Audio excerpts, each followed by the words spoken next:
Our first reading comes from Psalms chapter 84, verses 1 through 7. If you like to follow along, you can find that in the Pew Bible on page 513 or 543, depending on which version you have.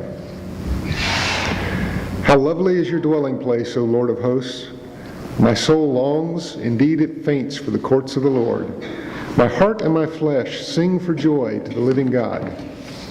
Even the sparrow finds a home, and the swallow a nest for herself, where she may lay her young at your altars, O Lord of hosts, my King and my God. Happy are those who love in your house, ever singing your praise.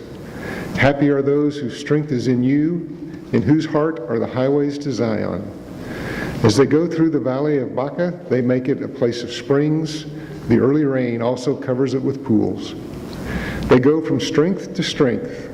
The God of gods will be seen in Zion. This is the word of the Lord. Thanks be to God. Our second reading this morning comes out of the Gospel of Luke once more. And in many cases, Luke tells us who the parable is being presented to. The disciples, the crowd gathered on the hillside, the people gathered beside Galilee. But in this case, we get a much more directed parable. So I invite you to listen to the Word of God. Jesus also told this parable to some who trusted in themselves that they were righteous and regarded others with contempt. Two men went up to the temple to pray, one a Pharisee and the other a tax collector. The Pharisee, standing by himself, was praying thus: God, I thank you that I am not like other people, thieves, rogues, adulterers, and even like this tax collector standing so far off.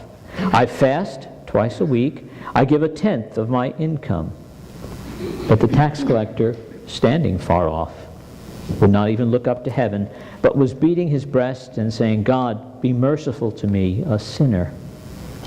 I tell you, this man went down to his home justified rather than the other. For all who exalt themselves will be humbled, but all who humble themselves will be exalted. This is the word of the Lord. Thanks be to God.